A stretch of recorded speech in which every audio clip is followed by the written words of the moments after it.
हम सभी को रहस्यमय कहानियां सुनना पसंद है और बहुत से कमेंट्स मुझे ऐसे मिल रहे थे जिसमें आप सभी ने मुझे कुछ रहस्यमय वीडियोस बनाने के लिए बोला था। और यहाँ मुझे लगता है कि दुनिया में समुद्र ही एक ऐसी जगह है जो अपने अंदर दुनिया के सबसे बड़े बड़े रहस्य और राज समेटे हुए है। आप सभी ने मैरी सिलेस्ट जहाज की कहानी जरूर सुनी होगी, जो समुद्र में बिना किसी चालक के तैरता हुआ पाया गया था। मतलब उसमें कोई भी इंसान मौजूद नहीं था। और ऐसी ही कई रहस्यमय घटनाएं समुद्र में हो चुकी हैं, जिसने दुनिया के सबसे विद्वान लोगों का भी दिमाग हिलाकर रख दिया। और आज मैं आपके सामने कुछ ऐसे ही रहस्य से भरी घटनाएं बताने वाला हूं। पैनामेनियन ऑयल टैंकर, जिसका नाम पेंटालिना है, वो इस दुनिया के सबसे बड़े तेल ढोने वाले जहाज़ों में से एक है, जिसकी लंबाई पूरे 400 फीट की है। और किसी इतनी बड़ी चीज़ का गुम हो जाना कोई आम बात नहीं थी। लेकिन अगस्त 2018 में गैबोन के पास से गुजरते हुए इस जहाज के साथ कुछ ऐसा ही हुआ। जांचकर्ताओं ने बताया कि ये जहाज रडार की पकड़ से एक ही पल में गायब हो गया, जिसके बाद इस जहाज पर मौजूद 19 लोगों की जान का डर पूरी दुनिया को सताने लगा। जहां ये जहाज गुम हुआ था, उस जगह के समुद्र को गल्फ ऑफ गिनी के नाम से जाना जाता है। और यही जगह जहाजों को लूटने और उनका अपहरण करने के लिए पूरी दुनिया में बदनाम है। जहाज का कोई सुराग नहीं लग रहा था, पूरी तरह से जहाज को बंद कर दिया गया था। लेकिन चौंकाने वाली बात यह थी कि 9 दिनों बाद ये जहाज सही सलामत अपने निर्धारित स्थान पर पहुंच गया। अब इसके ऐसे पहुंचने पर सवाल उठने लगे। जब इसके चालक दल से पूछा गया कि वो कहाँ थे, तो उन्होंने कहा कि वो तो सही समय पर पहुंचे हैं, वो तो कहीं गुम भी नहीं हुए, ना ही उनका कोई अपहरण हुआ था। मतलब वो 9 दिनों तक कहाँ थे, इसके बारे में खुद उनको भी नहीं पता चला। 2,66,000 टन वजनी, 1,000 फीट लंबा ये जहाज, जिसका नाम फ्लैटर डेजी था, इसके बारे में हर किसी को यही लगता था कि ये कभी पानी पर नहीं तैर पाएगा। लेकिन इसे इस तरीके से बनाया गया कि ये बहुत अच्छे से तैरने लगा। इसके पीछे रहस्य ये नहीं है कि ये कैसे पानी पर तैरा, बल्कि सवाल यहाँ खड़े हुए कि कैसे ये इतना बड़ा जहाज पानी में डूबा। अप्रैल 2018 में ये जहाज चाइना से लौह अयस्क अपने ऊपर लादकर ब्राजील की यात्रा पर निकला था। लेकिन बीच रास्ते में ही चालक दल ने इमरजेंसी के संकेत को चालू कर दिया और उरुग्वे के पास ये जहाज कुछ ही मिनटों में डूब गया। इससे निकला तेल पूरे 3000 मील तक समुद्र में फैला। इतने बड़े क्षेत्र में किसी इंसान को बचाने की संभावना ना के बराबर थी, लेकिन फिर भी पूरे दल में से 2 लोगों को किसी तरह बचा लिया गया। इन दोनों ने बताया कि उन्होंने अपने जहाज को डूबते हुए देखा है। लेकिन कमाल की बात यह थी कि एक अच्छा खासा चलता फिरता जहाज अचानक से कैसे डूब गया। इसमें ना कोई दिक्कत थी, ना ही ये किसी से टकराया था जो इसके डूबने का कारण बन सके। इसके बाद एक संभव कारण ये निकाला गया कि यह जहाज लिक्विड और ले जाने के लिए बनाया गया था, लेकिन चाइना में इस पर चूरे वाली और भरी गई, जिसकी वजह से ये अपना संतुलन खो बैठा। अब असल में क्या हुआ था, ये तो आज भी एक रहस्य है। अगर आपने कभी साइंटोलॉजी का नाम सुना हो तो आपको ये जरूर पता होगा कि इसकी चपेट में कितने लोग आ चुके हैं।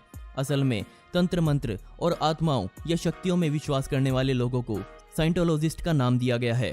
कमाल की बात यह है कि इस चक्कर में लोगों को फंसाने के लिए आज पानी के जहाजों पर लोगों को बैठाकर समुद्र के बीच में ले जाकर उनसे अनुष्ठान करवाए जाते हैं। और 400 फीट लंबे इस फ्री विंड जहाज को सेंट लूसिया के तट पर आने ही नहीं दिया गया, क्योंकि इसमें बैठे सभी लोग एक जानलेवा बीमारी से पीड़ित हो चुके थे।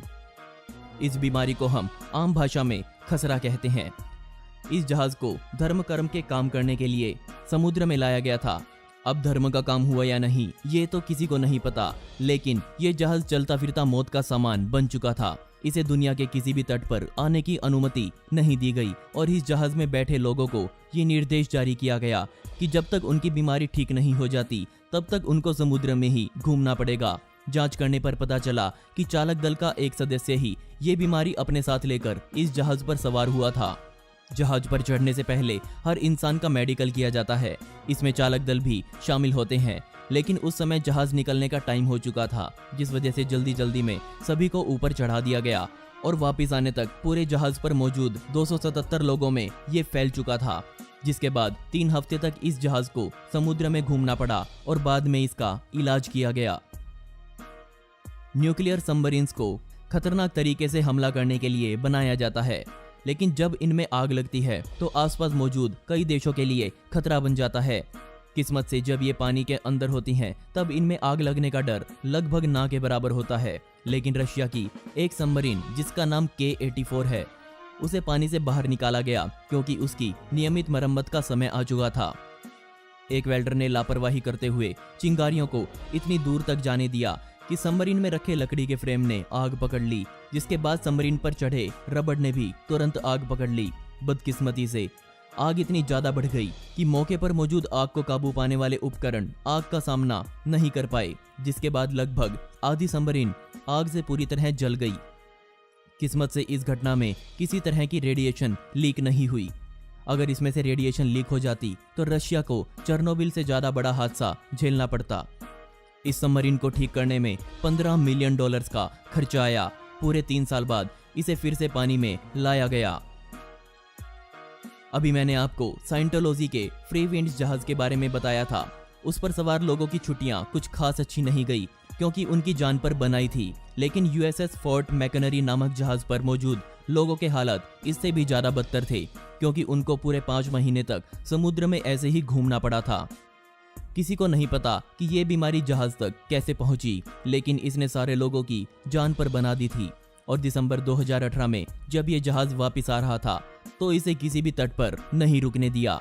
ये बीमारी बेहद खतरनाक थी। जहाज पर मौजूद 703 लोगों को MMR वैक्सीन बूस्टर नामक दवाई पहुंचाई गई। इसके बाद उम्मीद की जा रही थी कि इससे सभी लोग ठीक हो जाएंगे, पर उनको ठीक होने के बाद भी 30 दिन तक समुद्र में ही रहना था क्योंकि कोई भी इस बीमारी के फैलने का रिस्क नहीं लेना चाहता था। और मई 2019 में उस जहाज पर मौजूद सभी लोग पर्शियन गल्फ के रास्ते अपने घरों तक पहुंचे। जब क्यूबेरिंका के पास रियो नाम का जहाज पानी को छोड़कर जमीन पर आ पहुंचा तब काफी सारे अजीब हालात पैदा हुए। इस पर सवार 21 लोग पूरी तरह से सुरक्षित थे। इस जहाज पर टोगो नामक देश का झंडा लगा हुआ था, जिस वजह से इनको यहाँ रुकने का कोई अधिकार नहीं था। इस जहाज के मालिक के पास इतना पैसा नहीं था कि वो इसे टो करवा कर फिर से समुद्र में ला सके, और वहां की सरकार किसी और देश के जहाज पर पैसा खर्च नहीं करना चाहती थी। इसका परिणाम ये आया कि दिसंबर 2018 में हादसे का शिकार हुआ ये जहाज आज भी वहीं पड़ा हुआ है। ये जगह एक पर्यटन स्थल आज बन चुकी है। दुनिया भर से लोग यहाँ आते हैं और इस जहाज के साथ अपनी फोटो करवाते हैं। कमाल की बात यह है कि आज भी वो 21 लोग जो इस जहाज को चला रहे थे वो इसी पर आज भी मौजूद हैं, और जल्दी ही इसके मालिक ने पैसों का इंतजाम करके इस जहाज को वापस पानी में नहीं उतारा तो इसे कबाड़ बनने में देरी नहीं लगेगी। इसे छोटे छोटे टुकड़ों में काटकर स्क्रैप में बेच दिया जाएगा। लेकिन अगर इस जहाज के साथ ऐसा हुआ तो यह सरासर अन्याय होगा क्योंकि अभी ये अच्छी हालत में है और काफी सालों तक समुद्र की लहरों को झेल सकता है। दोस्तों, आपको इनमें से सबसे खतरनाक घटना कौन सी लगी मुझे नीचे कमेंट सेक्शन में जरूर बताइएगा, और इस वीडियो का पार्ट 2 चाहिए हो तो कमेंट में पार्ट 2 जरूर लिखें। ऐसी ही इंटरेस्टिंग वीडियोस देखने के लिए मिस्टीरियस दुनिया को अभी सब्सक्राइब करें। मिलते हैं अगली वीडियो में। यह वीडियो देखने के लिए धन्यवाद।